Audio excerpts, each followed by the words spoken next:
monsieur. Bonjour, Veuillez décliner votre identité. je suis monsieur Ndema Ondo. Je suis père d'une victime des événements post-électoraux de 2016. Oui. Que réclamez-vous aujourd'hui durant cette déclaration si importante?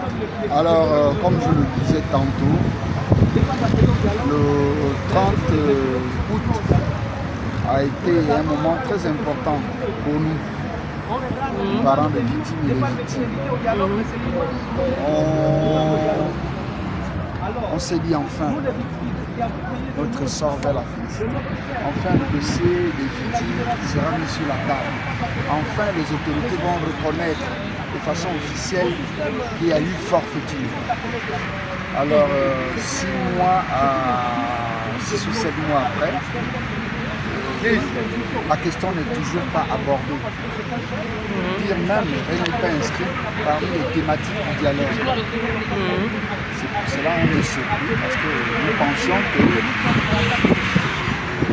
cette thématique constituait un élément fondamental. Parce que lorsque le président parle de forfaiture, il a évité la forfaiture. C'est une façon de reconnaître entre les lignes qu'il y a quelque chose qui s'est passé en 2016. La question aujourd'hui, c'est qu'à quel moment ce dossier sera traité et sous quel format. Si le dialogue ne constitue pas le bon format et le plus haut autorités, à quel moment la question sera abordée. Parce que nous attendons que cette question soit abordée. Ça fait beaucoup de temps que les gens vivent le deuil, que les gens vivent dans la peur, dans la tristesse. Et nous espérons que cette question-là sera abordée. Avant le dialogue national, quels sont les recours auxquels vous avez fait appel? Alors, nous avons envoyé des correspondances. Ouais. Nous avons été reçus par un certain nombre d'autorités. Mais jusqu'à aujourd'hui, nous n'avons pas encore été reçus par une voix autorisée pour pouvoir nous dire est-ce que la question sera abordée, quand est-ce qu'elle sera abordée et sous quel format elle sera abordée.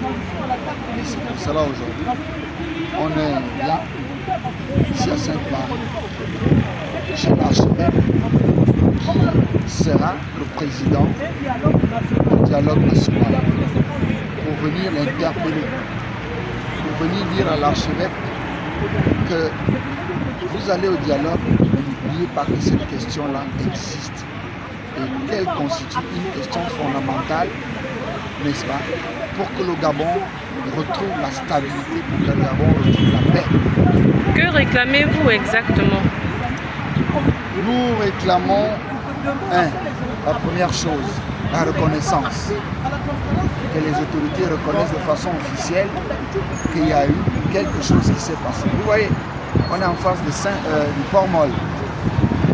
On est juste en face du Port-Molle. Il y a eu le dossier d'Esther il y a 1 an. On vient de fêter 1 an. On a fêté ça en pompe, n'est-ce pas? On n'a jamais dit quoi que ce soit sur les victimes du quartier général, les victimes des Ariens, les victimes de Port-Gentil. Rien n'a été dit jusqu'aujourd'hui. Pourquoi cette différence entre ceux qui meurent dans l'accident et ceux qu'on tue volontairement? Les Gabonais sont tombés en 2016 sous les balles. On sait qui est à l'origine. Pourquoi ne pas en débattre? Voilà. Réclamez-vous un certain dédommagement ou vous réclamez justice? Il y a des dédommagements. Il y a des dédommagements parmi les membres du collectif. Certains devaient subir les opérations. Certains vivent avec des corps étrangers. Pourquoi ne pas parler des dédommagements? Aucune assurance maladie, aucune prise en charge. Vous voyez, mon petit-fils, lorsque son père est décédé, il était en C1. Aujourd'hui, il est en seconde. Qui assure tout ça? Qui assure tout ça? La question des dédommagements est au cœur. Mais elle n'est pas la seule. La priorité des priorités, c'est d'abord la reconnaissance que ça a été fait. Quelque chose a été fait. Et par la suite, le reste suivra. Voilà. Sur l'importance de leur implication dans le dialogue national inclusif. Selon notre entendement, un homme de Dieu, un berger, un guide spirituel est celui qui pose des actes de foi, car guidé par Dieu, en encadrant et en guidant le peuple de Dieu. Dieu est un Dieu juste et Dieu est un Dieu de justice et de vérité. Vous avez été appelés au service de Dieu. Vous avez choisi de ne pas vivre par la chair en tuant la peur. Mais que constatons-nous aujourd'hui? Beaucoup d'entre vous sont devenus des chevaliers qui concourent à rendre plus pesant le joug des âmes que vous êtes appelés à encadrer et sauver. Pourquoi nous pouvons l'affirmer aisément? Lors de la prestation des vœux au président de la transition, l'archevêque métropolitain de Libreville, M. Jean-Patrick Ibaba, demandait à ce que le dialogue national en préparation soit souverain. Le président de la transition avait pris à cette occasion l'engagement de faire du dialogue un dialogue souverain. Aujourd'hui, bien que le dialogue ne se voit plus souverain, les hommes de Dieu acceptent d'encadrer cette forfaiture et d'en être les chantres. Nous entendons même dire par certains que le pouvoir, que pouvons-nous faire? C'est le dialogue du CTRI. Comment accepter de participer à un dialogue dont l'objectif ne répond pas aux attentes d'une frange importante de la population bien longtemps marginalisée? Comment comprendre que l'on nous parle de dialogue et de réconciliation alors que 580 personnes ont été triées au volet pour parler des questions sectorielles en esquivant volontairement les problèmes essentiels qui ont causé la fracture au sein de la société?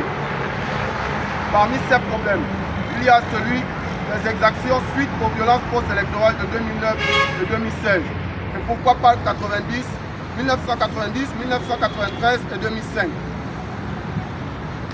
Comment les leaders religieux qui au départ souscrivaient à une démarche souveraine du dialogue se résignent soudainement à accompagner les assises dont le but est de restaurer les institutions?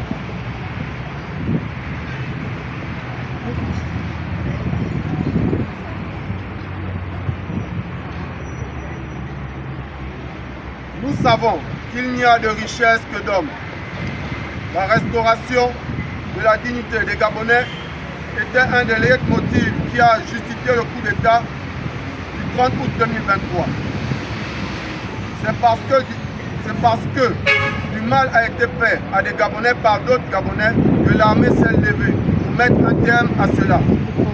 L'expérience de 2016 est encore fraîche dans les mémoires collectives. Chez nous, et cela est de notoriété publique, que le problème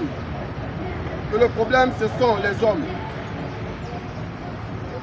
Et tout en est, semble-t-il, mis en place pour disculper, voire même protéger les hommes qui sont à l'origine de la destruction des tissus sociaux. À moins de ne pas être au fait de l'histoire publique, politique, économique, financière et sociale, ce pays, ce dont nous doutons fortement, pour nous faire croire que la vérité et la justice n'ont pas lieu d'être, au point de nous prêter des intentions de chercher à régler des comptes ou à déranger le bon déroulement de la transition. Sous d'autres cieux, plusieurs commissions de vérité qui ont été mises en place avec des religieux à leur tête visaient à trouver une voie non pénale pour résoudre des questions de conflits nationaux. En Afrique du Sud, l'implication de l'archevêque Desmond Tutu. En RDC, avec Monseigneur Monsengo. Au Mali, avec l'imam Diko. Et plus récemment, l'archevêque du Togo, avec chacun en leur temps. Et dans des contextes similaires choisis, la vérité en soutenant le peuple. Le collectif que nous sommes s'interroge sur l'engagement des confessions religieuses vis-à-vis des aspirations profondes du peuple gabonais en général et de celles des victimes et familles des victimes lors de la prochaine concertation. La justice en transition désigne ensemble les mesures qui doivent permettre de remédier au lourd héritage des abus de toutes sortes en matière de droits humains que la société a subi et que prévoit soit d'un conflit armé, ce qui n'est pas le cas du Gabon, ou d'un régime autocratique qui a passé longtemps à traumatiser les populations par les nombreux cas de violence en matière de droits humains. Ce qui est le cas du Gabon. De quelle réconciliation nous parlons-on lorsque les populations victimes d'abus, d'injustice et de toutes sortes sont exclues du dialogue? Qui discute donc avec qui? Nous insistons. Qui discute avec qui pour se réconcilier avec qui? Puisque tous les invités à la table du dialogue sont en parfait accord avec les ambitions du CTRI. C'est le rôle des hommes de Dieu de poser les préalables qui doivent jeter les bases d'un dialogue de vérité et refuser qu'une catégorie de citoyens soit exclue d'un moment aussi crucial. À quoi sert-il aux hommes de Dieu de prendre part à un dialogue parce qu'on veut enlever aux acteurs politiques et sociaux leurs habits ou leur faire porter aux religieux? L'implication d'hommes de Dieu ne nous intéresse pas si ce n'est que pour assister à des joutes oratoires dans lesquelles ils excellent et nous ont habitués, mais pour voir l'engagement et la détermination à défendre la vérité et les faibles au nom de la foi chrétienne. Okay. L'indifférence de l'archevêque métropolitain de Libreville, vers qui le collectif s'est tourné depuis des semaines. L'indifférence des hommes de Dieu face à nos cris nous enseigne que la reconnaissance que nous revendiquons, la vérité à laquelle nous aspirons, la confiance dont nous avons besoin et la réparation que nous appelons ne trouvent aucun écho chez eux. Comme Pharaon dans la Bible, ils ont endurci leur cœur pour servir nos bourreaux d'appui au sein du CTRI et qui prennent en otage le général de division Brice Clotaire Oligui-Nguema, président de la transition, chef de l'État, dans sa ferme volonté de bâtir une république juste. Seul Dieu vous jugera. Le collectif. Ne bougez pas.